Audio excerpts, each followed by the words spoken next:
Good afternoon. This is Blue Laker, and this is Cobra USA. Now, there's a reason we call this Cobra, and it happens to be coincidental.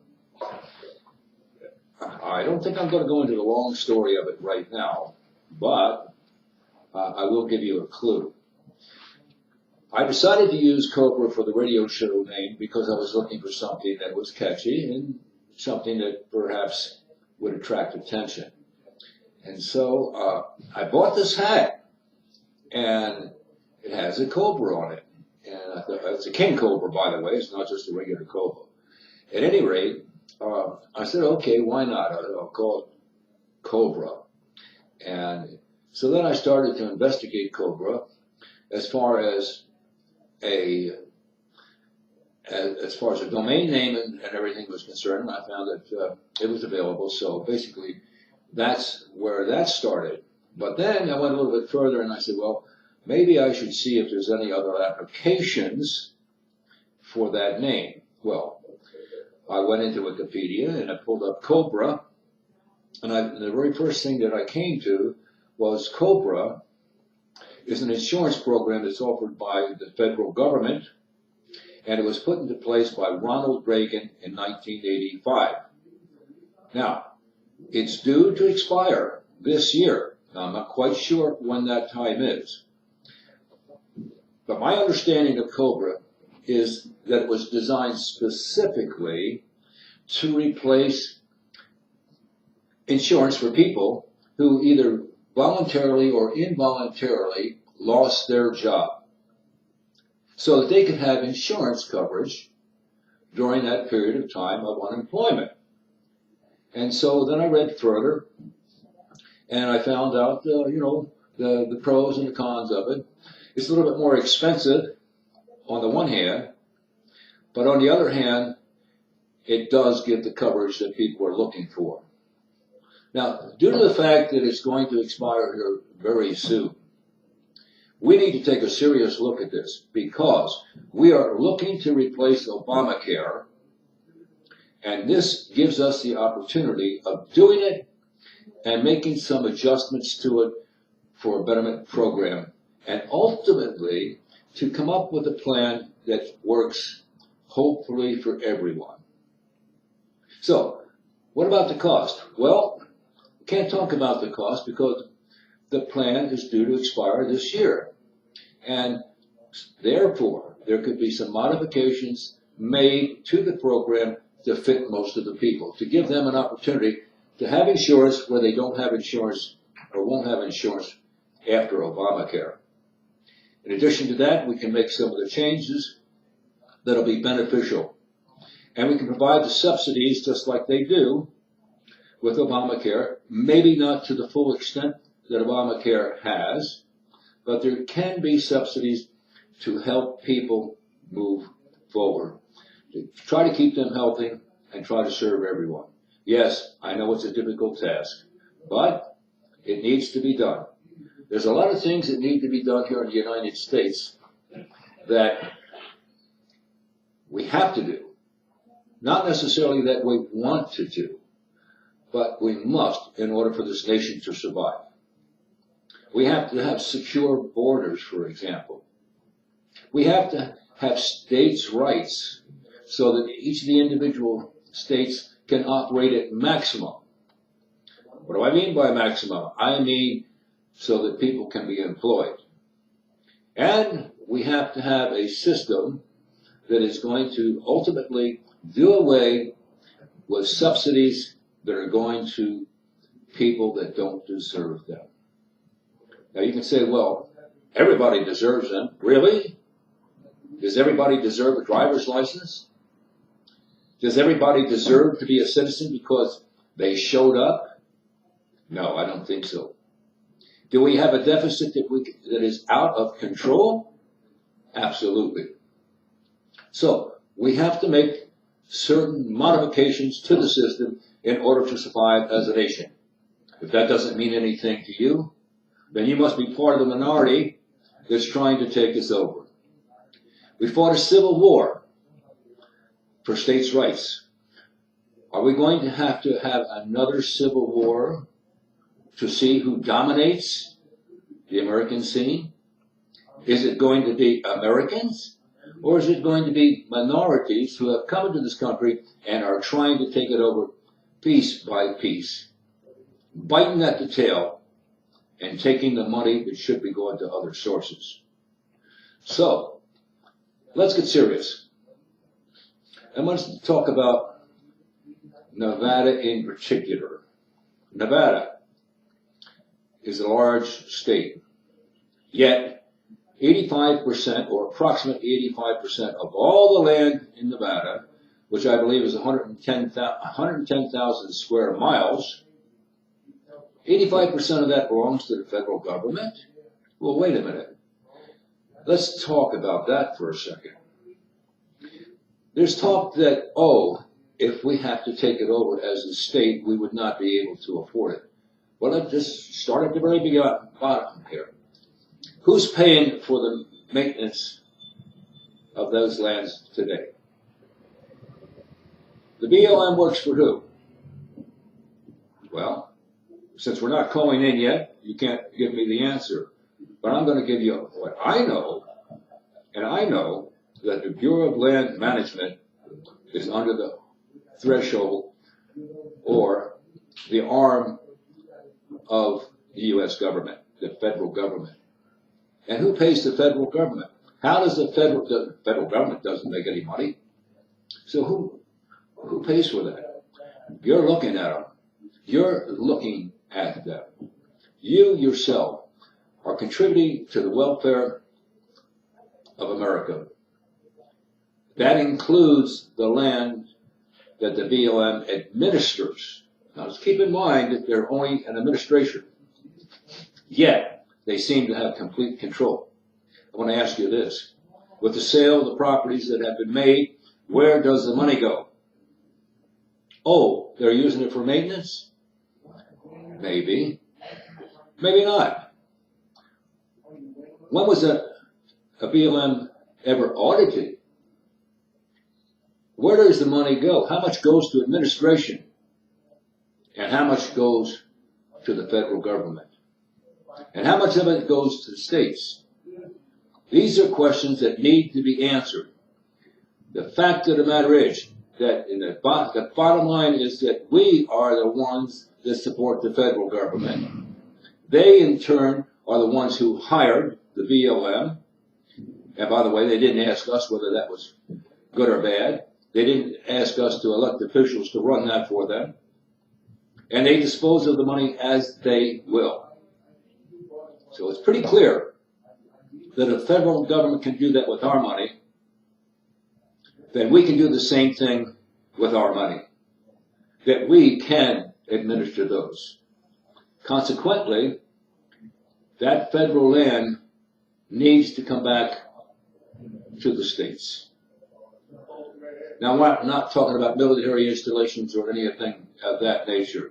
After all, there are certain things that we have to do to protect ourselves and the nation. Those things are given. So, again, when you talk to somebody about this, and there are several instances that have been noted in the newspaper about those opposed to it, saying we need it for hunting and fishing. Well, guess what? I'm a hunter, not too much of a fisherman, but we don't need the entire state for hunting and fishing privileges. And we have preserves. We have land that's been set aside specifically for those purposes. So why not continue to do that? Make those lands available and for off-road racing and things of that nature. But we cannot use valuable land and resources for recreational uses alone. Recreational uses go into the national park system. You have to pay to get in. So there has to be a check and balance. A check and balance. We all know that the federal government doesn't know how to run a business. Now, we have someone in the Oval Office that does know how to run a business. And he, as I understand it, is interested in giving the land back to the public. That would mean that Nevada would be entitled to the use of those lands. And by the way, not just surface lands, but the minerals and so forth that go with it. Where does it say anywhere in the Constitution that you will take from the people what belongs to the people? I don't believe that's anywhere that I'm aware of. Oh, yes, I know. They amend and amend and amend and amend, and slowly but surely take our constitutional rights away. But it is time for us to react. It is time for us to plan. It is time for us to have what rightfully belongs to us. Bundy is a perfect example of what the federal government has done. Oh, you say this federal government. Oh, I thought he wasn't paying his fees. Well, what you don't know is that the reason he didn't pay his fees, and he paid them for a very long time, is because in the agreement that he had, the federal government was supposed to return some of that money for the maintenance and upkeep of those lands. Because, you see, there's water and other needs and irrigation and things that have to be done in order to maintain those grazing acres. So, as a result of that, he said, oh, I'm not going to pay anymore. You're not doing what you have agreed to do. I'm not going to do what I'm supposed to do. Is that wrong? Or do we just do whatever the government says? They've already taken most of the ranching land away from people who had livestock grazing rights. Why? Why did they do that? We need good, solid answers to that. But I'm going to talk about Bundy for just a little bit right now. I intend to talk about it more later. You see, Bundy and his operation, and the fact that his family is a great Christian family who observe all the Christian rules and regulations. And it's very hard to imagine that a family that's been here for 100 years or more and has ancestors all over the place, especially up there in that area. So, and they're all Mormons, but they're all faithful, religious people. So where do we start? We start with, okay, we have to look at the cause and effect.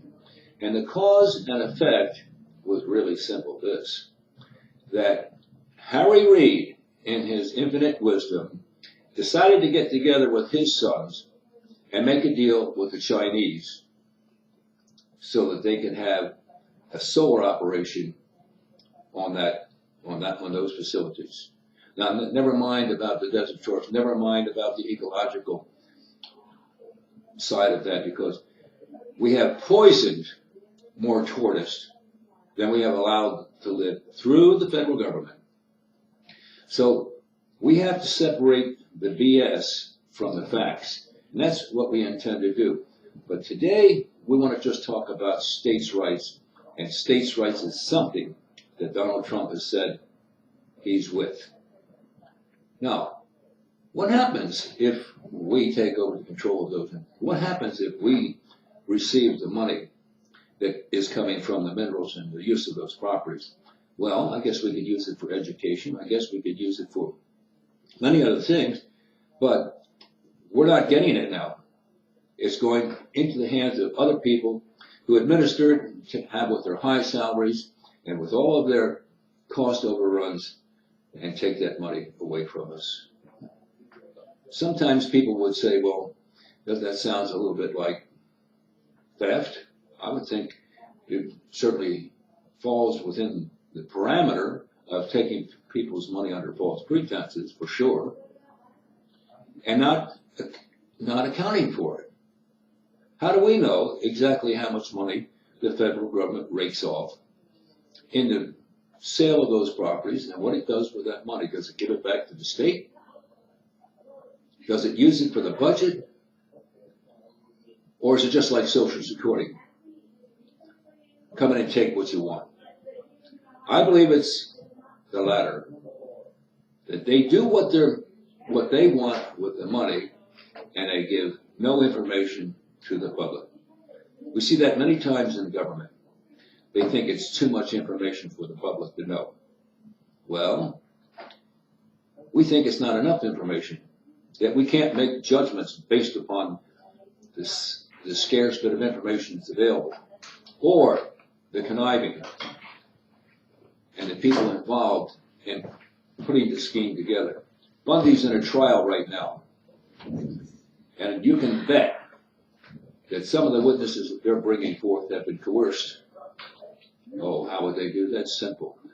Mr. Baker, we noticed that you had a couple of DUIs. Of course, I haven't, and that, you also did this, and 30 years ago you did that, and so we don't really want to bring that up, but we need your help in a situation. And our situation is this. Were you there at the Bundy Ranch when the federal government came in? Well, yeah, I was there, and I was on the bridge, and I saw what happened. And, well, why don't you tell us how that happened, and said we can look it over. So you write it down and say, well, I think you should read this, you should read that. And are you willing to testify, because you will be immune. You won't be prosecuted for being there. Well, they can build a hell of a case, can't they? They have all of our money to deal with. Unfortunately, that's not the way the law was written. They have to observe certain principles. And if they didn't have jurisdiction in the beginning, they had no right to be there. They can say, well, they had jurisdiction. Really? How do you know that? Because somebody told you that? Or because you have actual factual information? They didn't have the right to be there. They had no right to intercede. And there's the one that started, if you were, the insurrection. So now we have the Bundys in jail in solitary confinement. Solitary confinement. Do you know that? These guys didn't rape or murder anybody. They're Christians. And yet, we have put this flag on them. And we're going to make an example of them. But guess what? There are people in their corner. There are people searching for the truth.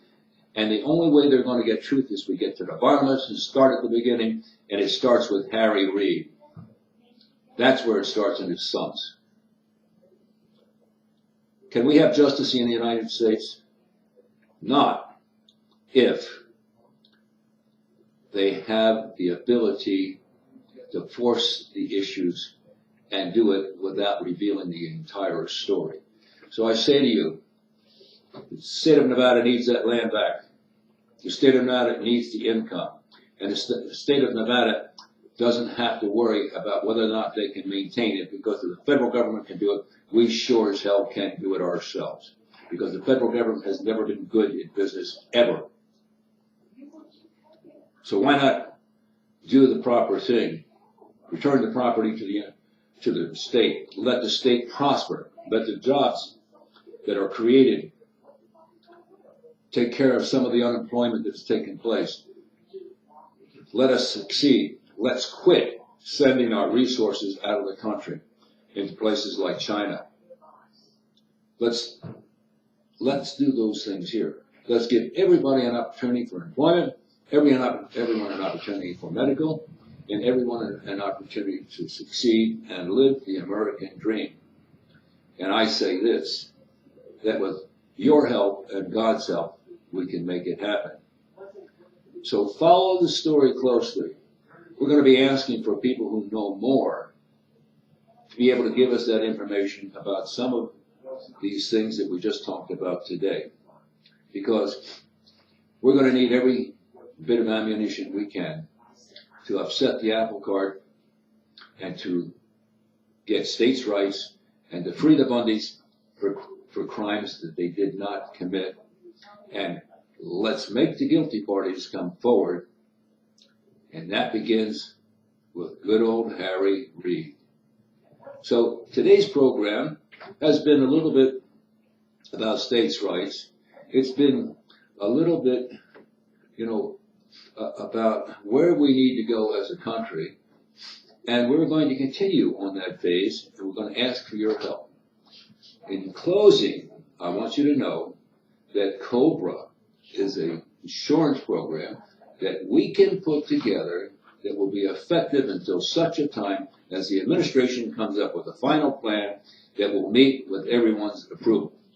So join us in the Cobra movement so that we can regain stability in the world. Because if we don't, we're going to lose our position as a world leader, become a third world country with debt so great that we won't ever be able to adapt and make those payments back. So, again, this is Blue Laker, and this is Cobra USA. You will be able to call us and give us your comments at 949-467-6013. Call in. We're not live yet this month, but we will be, and then you'll have an opportunity of meeting with us on Facebook, Twitter, and all the other social medias, because we can't let this go down. We can't let other people interfere with the progress that the Trump administration has planned and is making, even with all the opposition that they've had to confront. I don't understand why people cannot. When Obama was in, we all said, hey, we got to support the president. Donald Trump gets in, and we have protesters, violence. What do you think this is going to come to in the long run? Is it going to get us further down the road, or is it going to put us further back? And if it's going to put us further back, then what? No, we can't do that. We have to work together to make the United States great again. That's what he said. That's what he meant. And he said he will be our voice. And it's up to you to make your statements clear so that maybe we can get through, so that he can hear those. And if they're legitimate complaints, that he can do something about it. So this is Blue Laker, and today's show has come to an end, and we will expect to hear from you soon and give you the opportunity of meeting us on Facebook, Twitter, and all the other social medias. Pay attention. The sake of this country is in your hands. Thank you for listening.